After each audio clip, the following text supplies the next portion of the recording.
Well, hello and welcome back to the Fearless Future Podcast. We're your hosts, Glenn Schwarm. And Amber Schwarm. And today we are going to talk about our 99-step checklist. We have this checklist that we started to give away online. It's 99-step checklist to get you started house flipping. It's kind of blown up and gone crazy. Yeah, people love it. People love it. So I thought we'd do some episodes and actually dive into it, kind of a step-by-step, and let's break it down and we'll see how far we get. We're not going to do all 99 in this episode, but we're going to dive through a little bit. That'd be a really long podcast. Yeah. All right, so the very first thing we have on our checklist is...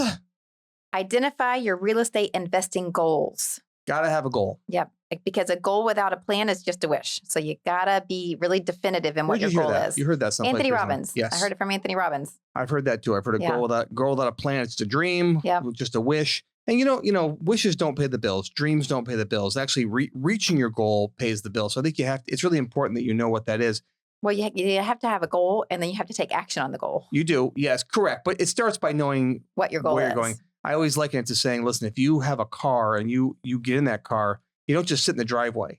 I mean, if you want to go someplace, you know where you're going. Otherwise, you would literally get in the car and drive around aimlessly. Yeah. And I don't know of anybody who does that because I don't know who has free time to do that, but that's what people would do. Right. The people that start, investing in real estate or do something, if you don't have a goal in your mind, that's not great. You want to make sure you have that goal. You tend to be wishy-washy on what you want to do. It's hard to take action on something when you don't have a goal. No, we're brand new though. You're not strategic about it. What was our goal? When you think about we have big goals now, but when we go back and say when we got started in real estate investing, what was the goal? Do we have any big grand goal? Our goal was to get out of debt. We pretty much started out of desperation. You know, we wanted some bigger picture stuff. We wanted freedom. We didn't want to have a boss over our heads. Those were definitely incentives, but I think our main goal was just financial at that moment. Yeah. Well, I think everybody's goal at some level has a financial component to it, which I think it's even if you have another more altruistic kind of a goal or something for your family or leave a legacy, there's a number that's attached to that. And we'll talk about that in a minute. But going back to our goals, I remember we were both in a network marketing business. Yep. That was declining because I was going through divorce from my spouse. You were going through divorce from your spouse at the time when we first got connected. Yep. And so we were in that emotional strain time. And so, trying to pay multiple households because I have my own house. Now I have my new, separatee household. And then my old household I'm trying to pay for. I got child support. I got all these things that I'm paying for. And we just wanted to make money. I don't know that I had a real number in mind. Do you remember having a number? Because I remember saying, we just want to see if we flip a house, can we make money? Yeah. Because that would for us, that would tell us something.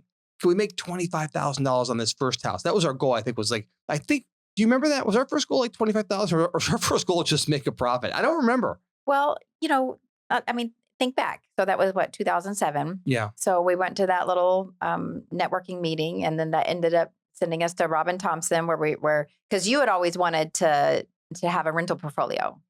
And we did have opposing goals. We should talk about that. We as a couple, we had opposing goals. Let's dive into what our goal was. Let's talk about opposing goals, how you manage that. Go ahead.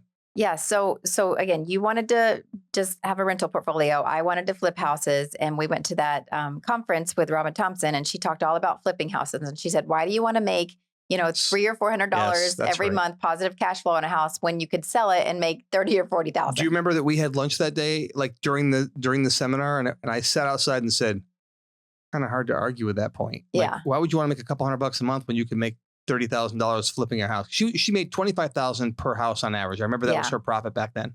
She was doing houses in Connecticut. She had done 250 of them, so she had figured a system out. Yes. But I remember, and that was our goal too. Like we had set 25,000 for our profit margin, and then after a while, your brother challenged that and said, "Well, if if the house is worth more, you should base it on a percentage of the house rather than just a certain dollar figure." Because we were brother Gary was good for that. Yeah. He was helpful with that. But with all that being said, it is funny how depending on what your circumstances are at any given moment, that does affect what your goals are. And, you might need to take more of a grassroots approach to things. You might, not financially be in a position to have the rental portfolio right away because, you need those big chunks of money. And we did. You were $80,000 in credit card debt. Right. So we needed those big chunks of money to get us out of debt. And in that first year, we got out of debt. We had to find a way to navigate that as a couple. We should talk about that right now. As a couple, you have to sometimes navigate when you have different goals. Yeah. And they weren't opposing goals. They weren't like totally different. is that you wanted to flip houses because you want to make them look pretty. Right. I wanted the fun, sexy part of real estate investing. I was a Rich Dad fan from way back in the day when Rich Dad in the late 90s first came out, because I knew that I wanted passive residual. My first business I started when I was 19 years old was an alarm company. And it had people paid a monthly monitoring fee of $20 a month, anywhere from 14 to 30, but on average $20 a month. And it cost me about $4 a month. So I was making $15 a month just to bill people for the service. And I was like, wow, this is great. So that residual income was always in my mind, even as a young man. And so I wanted that residual income because I knew that residual income you could retire on, and residual income would be the long-term wealth you could build. Right. And then you came along and said, I want to make stuff look pretty. I'm like, here's how to make it look pretty. I want to have it make money. But again, when she said, hey, do you want to make 25,000? You want to make 250 a month? I thought, huh. So we decided to flip a house. Yep. My only regret as looking back, though, is that we didn't start holding houses sooner. 100% agree. Like I came, I did a total 180 with my view on flipping versus Right. holding. And we still flip plenty of houses even today because it just makes financial sense to do that. But I do wish we had started our rental portfolio earlier, because the flipping is great cash flow, whereas the rental portfolio is great rental income. And plus it builds wealth, right? Builds wealth. Yes, that's what I was trying to say. When you look at your goal, you say, do I want cash now or do I want wealth? Right. Because if you want cash now, you'll flip a house if you need cash now. But I would encourage you, when you're setting your goals as a real estate investor, to be thinking about wealth when you start. Well, and I also had that viewpoint because at the time I didn't realize I didn't want to be a landlord in the typical sense. Right. And I didn't realize that you don't have to do that. Right. So we had to figure that out. Yeah. I think we got to go back and talk to people about their particular goals now and say, the life that you want to have, like, start to really feel it. Like, use all your senses. What does it look like? What does it sound like? What's it feel like? What's it smell like? What's it taste like? What's it feel like when you touch it? If you can immerse yourself in that world and really describe what that goal is for yourself.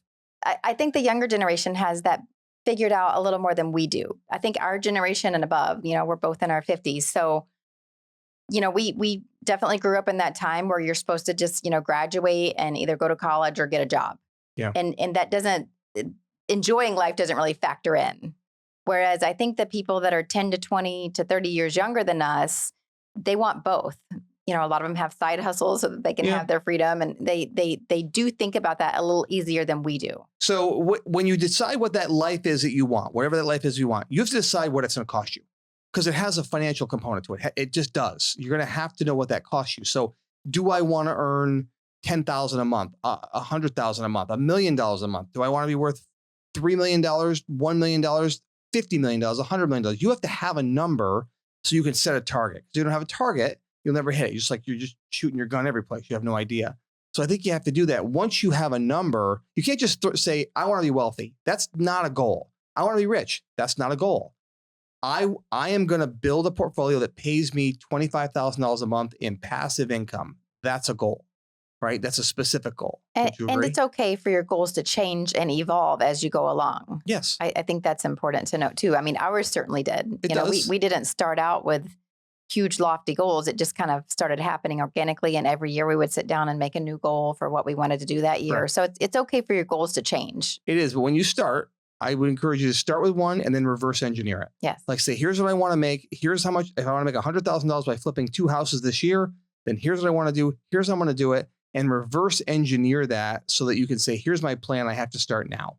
Right. That's what I think we should do with goal setting. We spend a lot of time on this, but I think this is really important. But Anthony Robbins said this, and it really has stuck with me. And I've noticed that it's very true in my life. Most people will overestimate what they can accomplish in a year, because we set these lofty goals for a year and we don't accomplish them. But then we drastically underestimate what we can accomplish in 5 or 10 years. Right. So it's so important when you're looking at that, you look at the whole picture and don't just go through life floating with goal, floating around without a goal. You have to have a goal. Real estate investor, 99 step checklist. Number 1, have a goal. Yep. We refer Anthony Robbins a lot. We do. Because he's such a masterful. I'm a big fan. Yes. Big fans. Number 2 is understanding potential risk and rewards. Yeah. Understanding your risk tolerance is a really big one. You use that line, is the juice worth the squeeze? Right. And our risk tolerance levels were very different. We are both type A. we do tend to like that riskier lifestyle. We do things like dive with sharks and scuba dive or skydive, and we It's do been a long time, but yes, we've done all we that. do tend to gravitate toward those things. But with that being said, my risk tolerance was not as high as yours. I tend to take a more conservative approach to our finances and to taking risks that might pay off, even if they're big.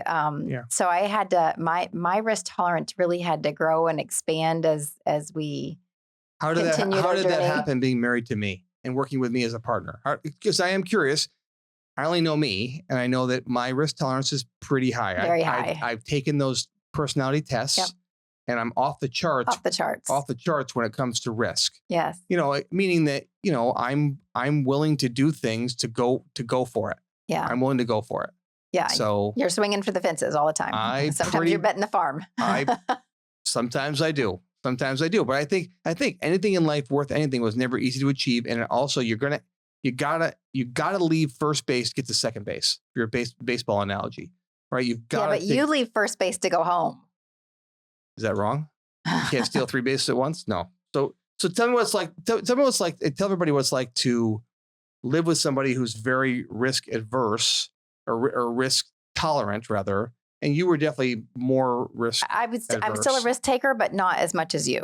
So how living with me get adjusted? There's definitely been a pretty dramatic level of stress at times that comes with that, because I was not comfortable making. I would have not have made the same choices, but there's also a level of trust that I have in you. Yeah. To lead our family in the right direction, and you're the captain, I'm the co-captain, and we are kind of yin and yang when it comes to that. There are some times where I've probably spoken up where it made you second guess yourself a little bit, or make a different choice. Yes. Because you tend to. I can be impulsive. You can be impulsive, shiny object syndrome, that sort of thing. That's true of my personality. And you've gotten a lot better with that with age. Yes. Some of that has come with just life experience and getting knocked around and having that perseverance. Getting knocked down over and over again. Yes. But it can be very stressful. Yeah. So they get to with a couple, you just, if you're both in the same age, that's good. But I think one of you needs to be a little more risk taker if you want to get ahead. Yes. If you want to just not take any risks, then just get used to the status quo and get used to just working and putting a little bit of money away and retiring on a little bit of money. And that's good. Because if you want to go for something big, you're going to have to take some risks. No question. I would say for me, I had to stretch and exercise that muscle. Yeah. Well, I do my best to help you with that. So I think that we should talk about what are risks. Like people say, well, risk with what? Well, I think, borrowing money is one. Yeah. Because you're going to borrow hundreds of thousands of dollars, depending on what size homes you're doing. If you want to do beach homes, it's going to be $1 million.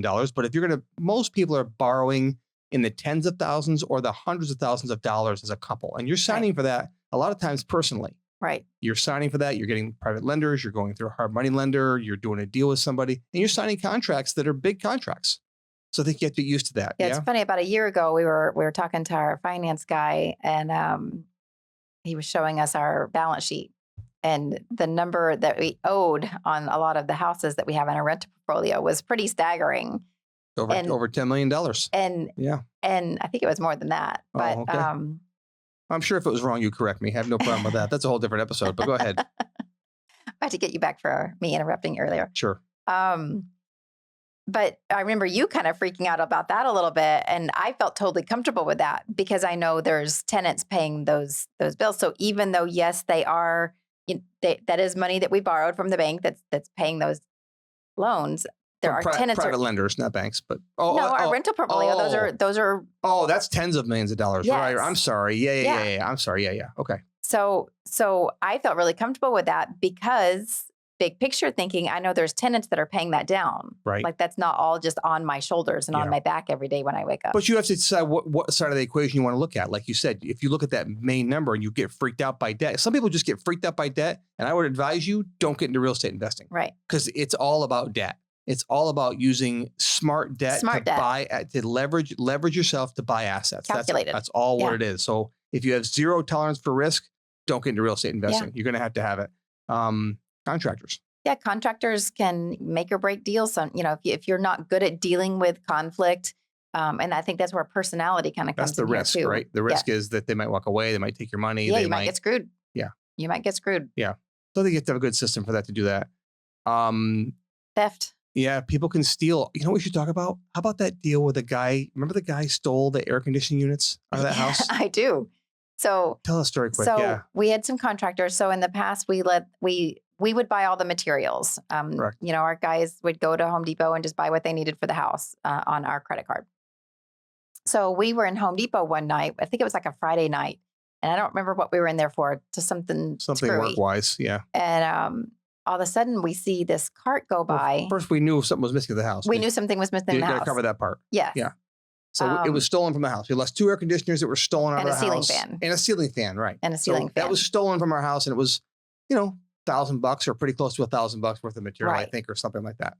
So we're in Home Depot, and we see a Home Depot employee wheel a flatbed cart right by us with the exact items that we were missing. Yes. And we turned around and we're like, where'd you just get those? And she said, somebody just returned them. Right. So we ran back up to the return desk, but he was already gone. But they found him on camera. No. You're forgetting some important details. Oh, we looked around the store. They tried to lock the store. They tried to lock the store down because they knew who he was. This was many years ago. They were Yes. panicking. As I remember it, we were walking through the store to try and find the guy that we were brought trying it to through. find him. And that's when the employee was walking the cart. We go, that cart looks familiar. He said, where'd you get that stuff from? And that turned into this panic situation where we're all running around. They tried to lock the store to try and get the person inside, but he'd already left the store. And then they pulled up the cameras. They pulled up the cameras. Yeah. They pulled up the cameras. They ended up finding the guy, arresting him. Yeah. That went on for a long time. We never got $1 back because good old New York and their liberal laws, you're allowed to steal whatever you want to steal, apparently. It's okay. It's okay. You just steal from people. It's fine. Well, that was actually before all that. But well, you say that, but we didn't get $1 back. He was arrested. I don't ever know what happened. Actually, Home Depot took really good care of us, though. Yes. So that was a risk that we had there. Stuff can happen in the house. You can open up a wall and all of a sudden you find it's all rotted. Yeah. We've had that happen, right? You can find a buried oil tank out of the blue. You didn't know was going to be there. It could be under the garage. We had that happen. Remember, under that one house in Rotterdam? And that can cost thousands. We found a big buried oil tank that was half under a completed addition. Yeah. Remember that? Yeah. That house, that small yard. And we had to sell the house with that in it. We were trying to figure out how to fill it up. And it was just quite a scary thing to figure out. The EPA can get involved and all that stuff. So there's a lot of risks that you have to deal with on a regular basis. The market can shift. Think about Florida right now. I mean, the market is shifting in Florida because of all the hurricanes. Yeah. So things are shifting and people are saying, oh, I want to buy a house down there. I say, do you? I'd be extra careful down here because the risk is definitely great down here because of FEMA and the There's unknown. Some legalities, 50-50 rule, all that stuff. Yeah. There's things you don't know about Florida if you want to come down here and just start flipping houses, that FEMA is involved, and there's certain regulations that you have to abide by, and if you don't, you're going to be in trouble. So you have to know what you're doing there. So I think that's important. So, but there's ways to mitigate these risks too. I think it's important to note. There's ways to educate yourself and make sure that these become calculated risk, not just I'm a risk taker, I'm going to go take these risks. Right. I think I don't want to scare people off either. No. Yeah, right. So no, you want to understand them first, and once you understand them, then get your head around what they actually are. Right. And like you said, and then educate make yourself. Calculated decisions based on that. I would say don't let that risk hold you back, though. Right. I think the biggest thing that is a risk for people though is fear. There's fear of failure, there's fear of success, there's fear of the unknown. And there's fear of just not knowing what to do. And that's one of the, fear and money, I think, are what hold people back the most from getting involved in real estate investing. Yeah. So it's the fear that all the stories we tell ourselves. Right. What if I don't pay the bills? What if I can't sell my flip? What if I can't rent this rental? Right. All these things we tell ourselves in our head. And fear, I love the acronym, false evidence appearing real. Yeah. So again, you're telling yourself a story that hasn't happened yet and you're all crazy about it. And it probably hasn't even happened. So that's a lot of the risks. Yes. Let's talk about the rewards, because those risks can be pretty scary, and that alone can hold people back. But there's a lot of rewards that come. And I always say, pick your hard. Yeah. Like being a stay-at-home mom is hard. Working a 9-to-5 job is hard. Being homeless is hard. Being broke is hard. Having your own business, having your own real estate business, investing business is hard. Choose your hard, though. Which one's going to be the most rewarding? So, with a lot of the rewards that come along with being an investor is you are your own boss. You have time freedom. You have financial freedom. You have that security. You have peace of mind. You have freedom. Back to the time freedom, like we get to spend a lot of time with our kids. We do. Doing the things that are important to us and going to all of their field trips and all of their sporting events. And there's other moms and dads that don't get to do that Yeah. because they're stuck at a normal job. Yeah. We just went through 2 hurricanes and we were able to take off 8 days and evacuate during Hurricane Milton and didn't really have to worry about our business or that we're not getting paid for those days off. Right. We have a certain level of freedom that some people don't have. So yes, there are risks with it. But if you can mitigate and calculate those risks so that you feel confident going forward, the rewards far surpass the risks. I think you've just got to get your head around the fact that you're not going to get the rewards unless you take the risk. Right. You're not going to get to second base or home until you leave first base. And you've got to get your head around the fact that if I want to achieve this life, I want to make $50,000 this year, I have to take a little bit of a risk. It's not that much of a risk, especially, your first one always feels way more daunting than the next one. But once you, like anything, once you start getting used to it, it's like, okay, this is what I do now. Well, yeah, that's what I was saying, like about the risk tolerance. At first it was really, really hard and really stressful. But when you have life experience after you do your first deal, after you do your 10th deal, like you have that life experience that makes you feel more comfortable going forward. Right. So next is you want to research different types of real estate investing. That's the next step in the checklist is research different types of real estate investing. And there's a lot of them. You want to pick a lane. Yeah, there is. You want to pick a lane. Do you want to go single family? Do you want to go multifamily? Do you want to go 2 units, 3 units, 5 units? Self-storage, notes, land. No, land, right. What do you want to do? Right. Find what you want to do and then pick a lane. Inside those lanes are sub-lanes, right? So there's if you're going to be in the rental market, do you want to do Airbnbs? That's a sub-lane of the rental space, right? And so whatever it might be, but pick whatever works for you. And and don't get distracted because that's definitely a shiny object syndrome. And if you start diving into the world of real estate investing online, you're going to see all these different lanes and they're going to excite you and you're going to, but then you get analysis paralysis because you don't know which direction to go. So when you're getting started, as you grow in your experience and your investing career, you can branch out. But when you're getting started, pick a lane and stick to it. And you're going to flip a house. We're really big proponents on teaching people though, kind of to be, available of 3 different things. You can flip a contract, flip a house, or turn into a rental. Because if you're bringing in leads, so if you're going to do marketing and bring in leads, if you want to, those are 3 things, but they're kind of one thing. Correct. Because if you can flip a contract, it doesn't take nearly as much work to do. If you don't know what that is, certainly come to one of our free trainings. I'm happy to show that to you. But flip a contract to somebody else, you can make money there. Or you flip a house, or if you say, you know what, when you get done with it, you say, I want to keep this for myself. You can keep it as a rental. So I think keeping those 3 things as one is a good thing. But I think, like you said, avoid the gurus online today. Gosh. When you're researching this, avoid a guru is a guru who's done one deal. They flipped their dad's apartment or dad's single family home or his dad's garage. And now they're out there going, I'm a coach. I call them the bros. All the bros online. So be careful the gurus. They're gurus that have no experience. We're only a few years out from COVID. And honestly, COVID was really easy time to make money in real estate. So any idiot could have made money in real estate and then called themselves a pro. So when you are looking for that guidance, because the first place people will go when they start research is obviously online. Yeah. And there's no shortage of people that call themselves experts in real estate investing online. Whatsoever. I mean, they're everybody's mom and their brother and their dog is an expert. So when you are looking for someone, number one, look for somebody that has experience and longevity, because if they don't have that, they don't know market trends and market cycles. Yeah. And obviously find somebody that fits your personality and that you align certain values with, because this is somebody that's going to be leading you in the direction of your future. Yeah. So it's important that you make sure that you jive with them and what they mission. You have that saying, be careful who you take advice from, because you might end up just like them. In researching different types of real estate investing, pick something that suits your personality. Like, again, are you a risk taker? If you want to go for big apartment complexes like a Grant Cardone does, that's a certain type of personality. You got to work yourself to that. Like, you got to be ready to raise money. And maybe you don't like to talk to people. Right. If you don't like talking to people, don't get in the side of business where you have to build a lot of relationships. Get into if you don't like talking to people, don't try and wholesale houses. Right. Because that's going to have to require a lot of sales and building up that. If you just want to flip houses and stay quiet, you can do that, but you have to talk to contractors. So pick something that suits your personality. Yeah. When you're in that business, and also one that fits within your goals. If you want to make $1 billion in the next 10 years, don't say you're going to do it in a year.